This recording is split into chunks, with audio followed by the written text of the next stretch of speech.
Ladies and gentlemen, we're joined here today by Mr. Todd Waites. Todd and I go back a few years now, and it's been a real blessing to get to know Todd and to understand Todd and to, kind of understand Todd as much as you can understand Todd.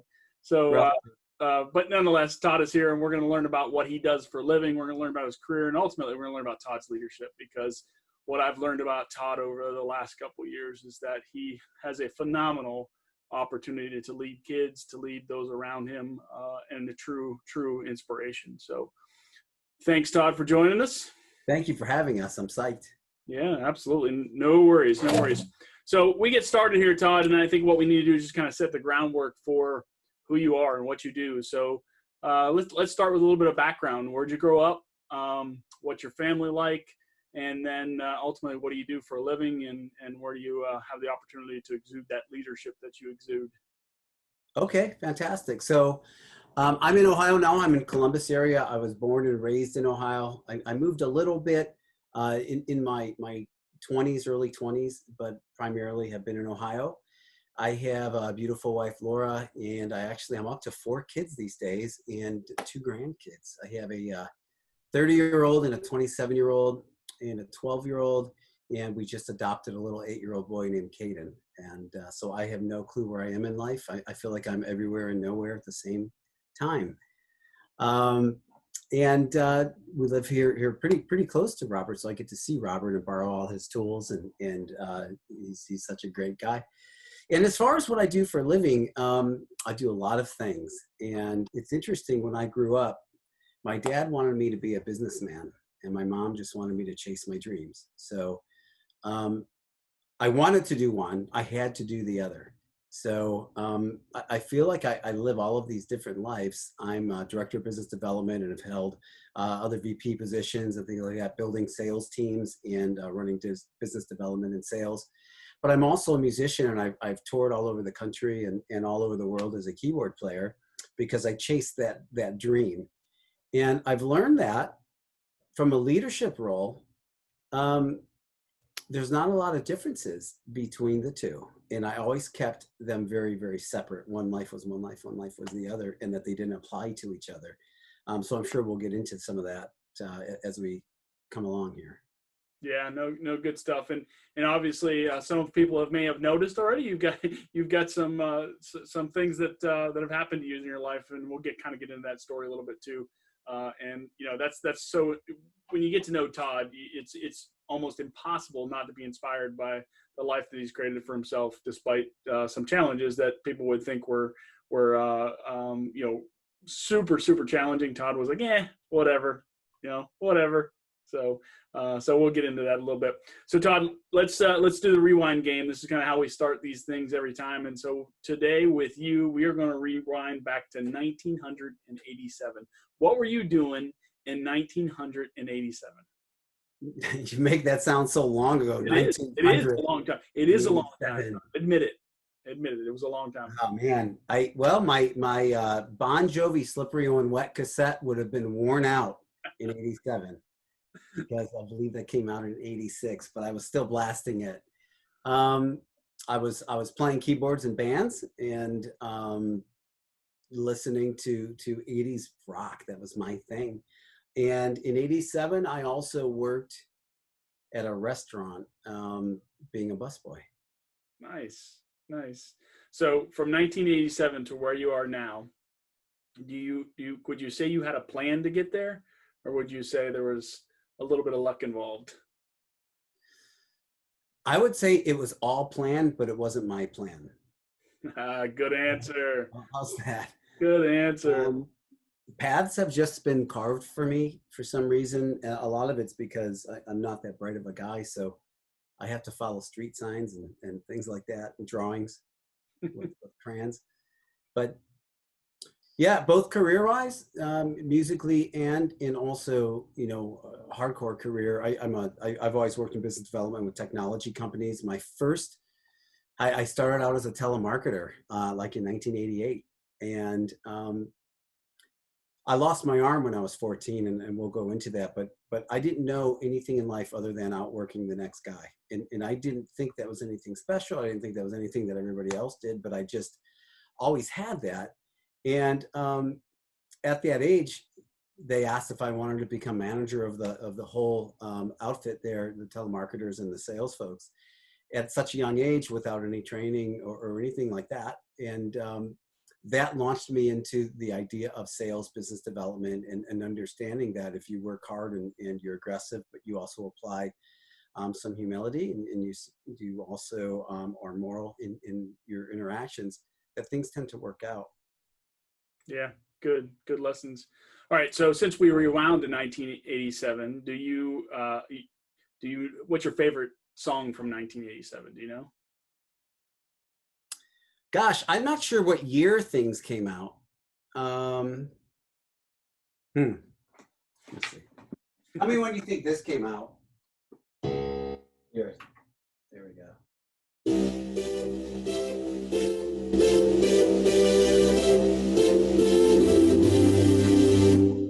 Is that earlier 80s? I'm not sure. I'm not sure. That's pretty good though. What about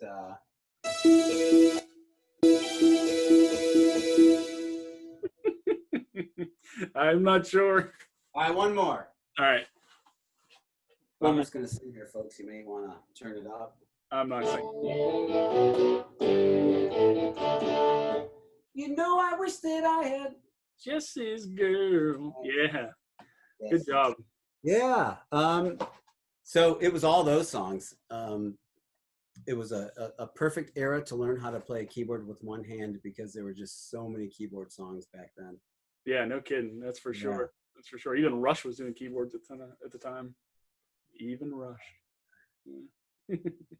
All right, so let's go back to the plan, and really you talked about, you know, there was a plan, but it wasn't necessarily your plan. So you know that means that although you were planning somewhat, right, and you were taking what was given to you and being able to apply your leadership and your skills and the things that you were learning to further yourself ahead, you never really sat down and said, okay, this is where I'm going, this is what date I'm going to be there, this is how I'm going to get there. Right. Right. So got it. All right. So I've been blessed in my life to really kind of be surrounded by a number of mentors that I can look back upon now and say, you know, hey, Jack had so much of an influence on me, and so many different people, and Bill and Ernie, and just so many different people, you know, kind of breathed who I am. Parts of that in me and who I am today come from them. And so do you have any mentors that you look back upon and say, yep, they are definitely a part of me at this point? You mean besides Robert Holmes? Nice one. Nice one. Yeah, and Robert, you've met him. My pastor friend Keenan Smith in Texas has been a very, very strong mentor in my life, and he always seems to have the answers. Not always the answers I want to hear, but he always has the answers, and he's always pretty dead on. And you know, a special mention to a friend of mine, Jimmy Bennett. I really had a dark time in my life that I couldn't heal overnight, and he kind of nursed me back to who I used to be when I went through a dark time. And he's the singer of a band called King James, and just a phenomenal guy who really poured himself into me. And the guy just kind of, you know, I'm a Christian man. This guy just drips Jesus everywhere he goes, and I needed to be. He's my. There's nobody on earth that I can say this is Jesus, right? This guy's pretty close. You know, the way he talks to me, what he says, he's very he's kind of my earthly vision of what Jesus is like. Interesting. So let's just get right to it. Right, you've obviously had some challenges that you've faced in your life early on, starting at age 12. Tell us about some of those challenges, and I'm 100% certain you mentioned dark times, that because of those challenges you hit some walls at points, and how did you overcome them? How did you push those walls over and get to be who you are today? Sure, thank you for asking. So it was actually 14 that I lost my arm, and the story, when I heard somebody tell my story through their eyes, even though it was all true, I was like, oh my gosh, there really is something there. I learned how to play keyboard from the time I was 4 is when I started, but I learned on a granny organ, like this big Phantom of the Opera granny organ. And my friends started playing guitar, started playing drums, things like that as I became a teenager. And of course, I wanted to go over and jam, but I couldn't bring this big organ. So I started saving up to buy a keyboard. And when I say that I was passionate about being a musician, passionate about playing, it was an obsession. It was an everyday, every minute of the day thing. Like it was wired, it was hardwired in me. And little did I know that was more than just a hobby that I thought of. I saved for months and months and months and months to buy a keyboard, and there was only one for sale that I could afford. And I was buying it on a Saturday. I just couldn't wait to pick it up. And the Friday night before, I threw a football to my neighbor the very first pass, and my arm broke. It sounded like a tree branch breaking. And it was put in a cast. But the next day I bought the keyboard. I was like, dang, I'm not going to be able to play this keyboard with two hands for 6 weeks when I get this cast off. And I never got to play it with two hands. Monday I was put into the hospital, and they ran tests on my arm, and it was days and days. And finally the doctor came in and let me know that I had a very advanced but rare childhood bone cancer. That's the reason the arm broke, and that it's possible that the cells scattered in my chest at that time, that they needed to amputate my arm right away. And then he let me know I was going to be on chemotherapy for about 1.5 years, where I would lose my hair and things like that. And, if you've ever had, I've only had one goal in my whole life. I mean, there was only one thing that drove me, and it was playing that keyboard. It was wanting to be a rock star. And, in the 80s, we didn't just call it rockstar, though. We called it rockstar. So you remember that, right? So, I mean, that's what fueled me and drove me. And now I was kind of being told that really wasn't going to be part of my plan, part of my future. And I didn't have a plan B. I didn't know that I'd like myself. I didn't know that people would like me. I didn't know what it would be like. And, in 10 minutes time, I learned that I was going to be left-handed instead of right-handed, that I was going to be one-handed, that I had cancer, that it was a serious disease I could die from. I mean, all of these things. And I kind of numbed out, I think, mentally, as we do, as our bodies are just such great machines. I just kind of numbed out because it was too much. It was just too much information. But I remember waking up and kind of, wow, was this a dream? Or, oh, no, it's not a dream. It's not there anymore. But then thinking, man, when can I go home? Because I haven't played this keyboard. And the just unimaginable thing to me is the timing of when that keyboard was placed in my life. Because had I known what was going to happen, I wouldn't have bought it. If I would have bought it 2 or 3 weeks before that, I wouldn't have been motivated because it wasn't shiny and new. And so the lever that was pulled that day to get that keyboard that day, I just blown away by that. So that's that portion. That's, I tell you what, I've heard that story from you several times, but I've never heard that last part where you talk about, the timing of that decision, because you're right. I mean, if you'd have played it for a couple weeks prior, right, when it happened, you've been like, right, I've already Right. Right, but it became that thing to still chase because you never got your hands on it. That's really interesting to hear. Really interesting to hear. So, tell me about what you consider your greatest success ever. My greatest success, man, I'm so proud of my family. I'm just very, very, it was a team effort, and it takes a village, but I'm just so proud of each and every one of my kids that, that's my proudest and most successful thing that I can point to that I've been involved in.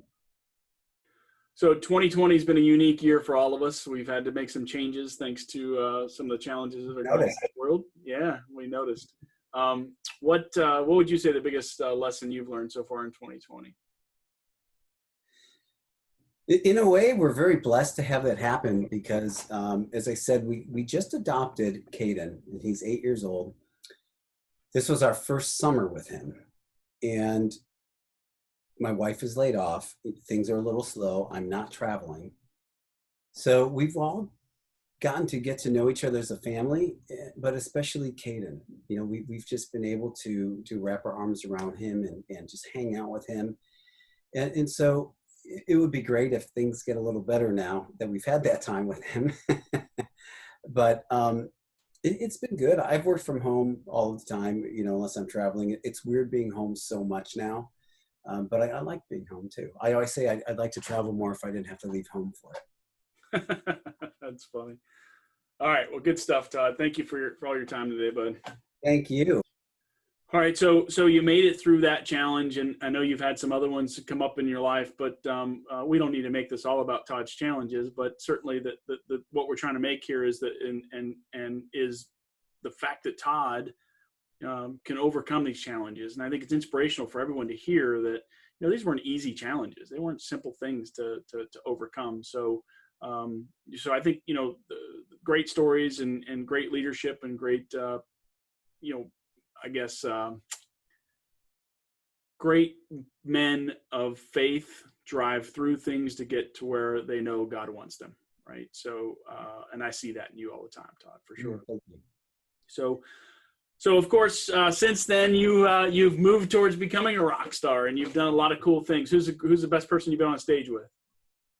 Probably Phil Joel from Newsboys. Nice. Yeah, he's a good dude. Yeah, and you know, I do want to add something to the challenges though, was that I could take losing my arm. I could take all of that. Like it's almost kind of a blur to me in the chemo, but what I wasn't ready for was the ridicule, the bullying, and the you know, because I never was really that guy. And I remember feeling so low that I no longer believed in myself. And that's the toughest thing of it all, is that we start to believe these negative things.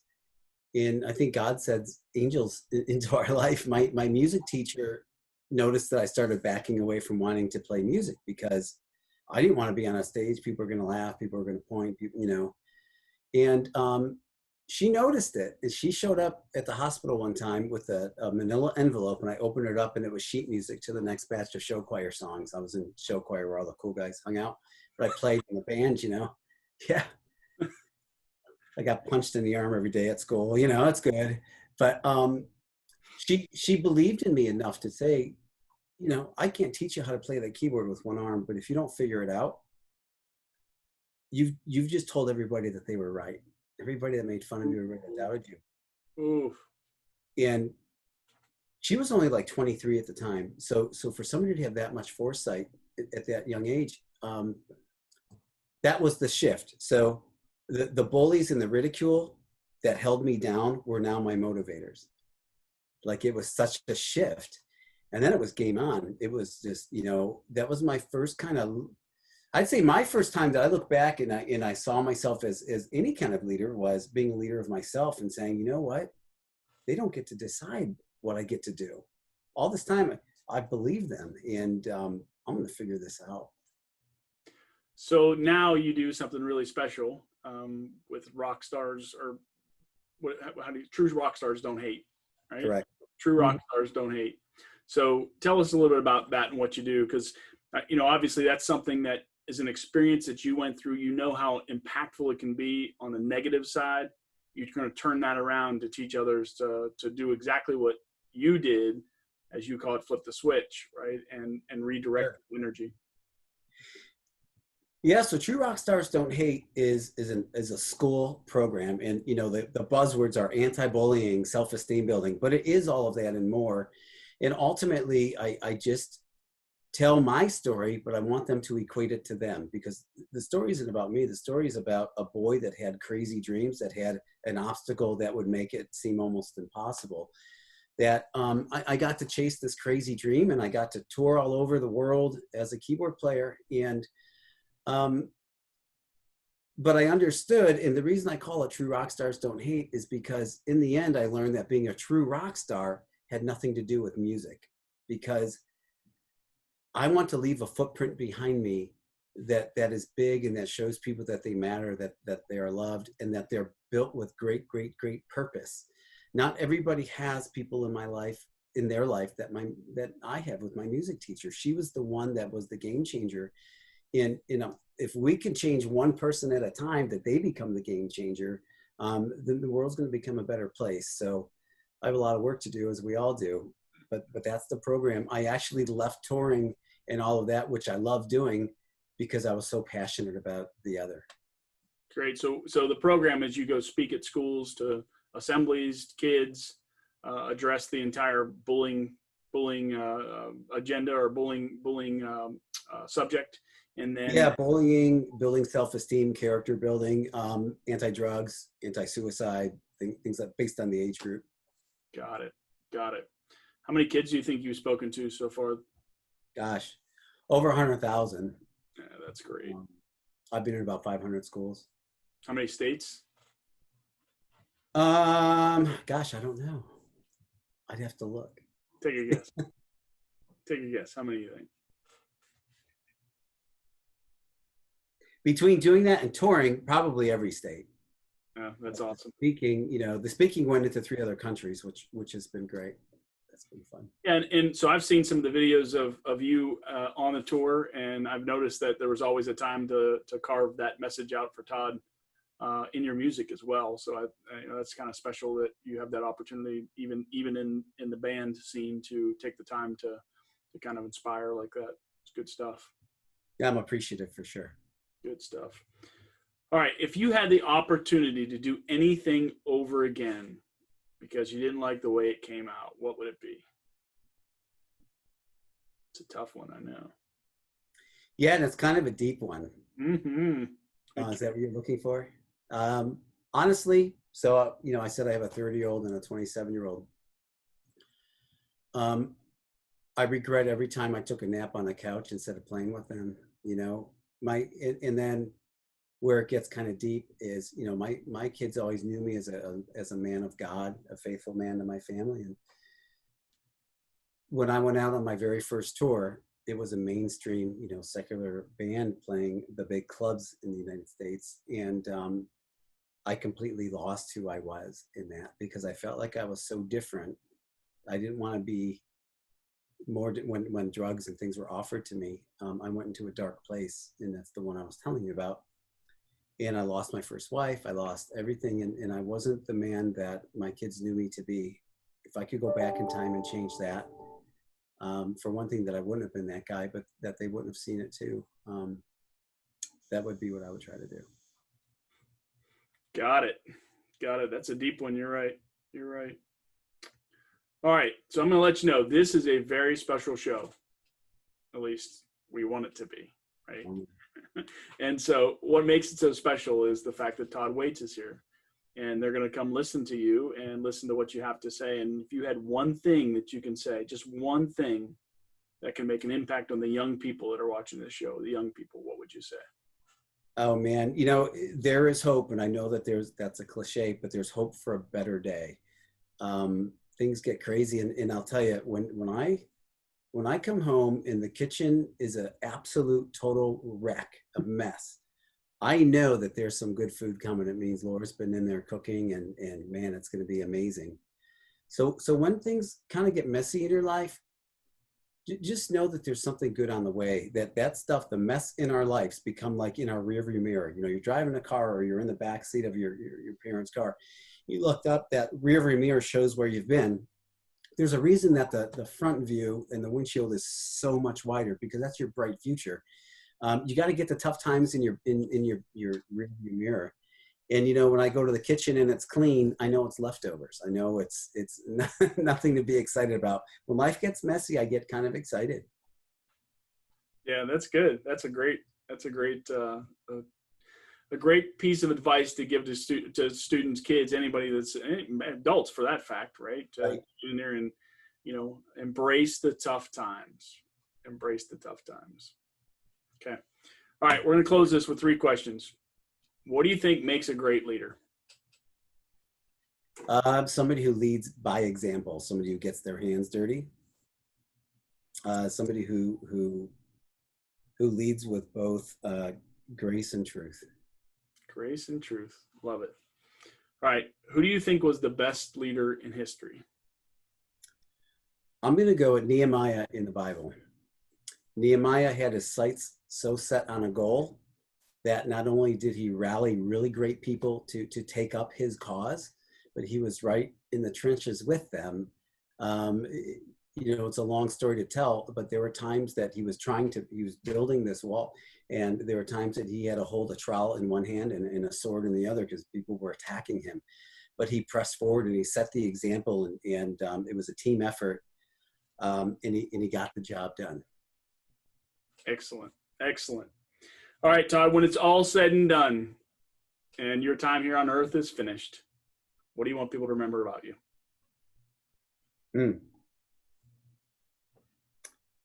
That I truly tried to change the world as much as I possibly could. And that deep down, I hope people think I'm a good man, that I was a good man. Excellent. Well, I've known you for quite some time now, and I will tell you that my experiences with you, I'm 100% certain there'll be lots of people who think that you're a really good man. And, wow, thank you. And there's no doubt about it. I think that it's very obvious from the things that you do, Todd Waites, that you are inspiring others and doing all you can to change the world. And you said it earlier, right? Just one person at a time. That's all it takes. That's all it takes. So keep up the good work. And yep, we'll talk to you soon. All right. Thanks, guys. Thanks, Robert.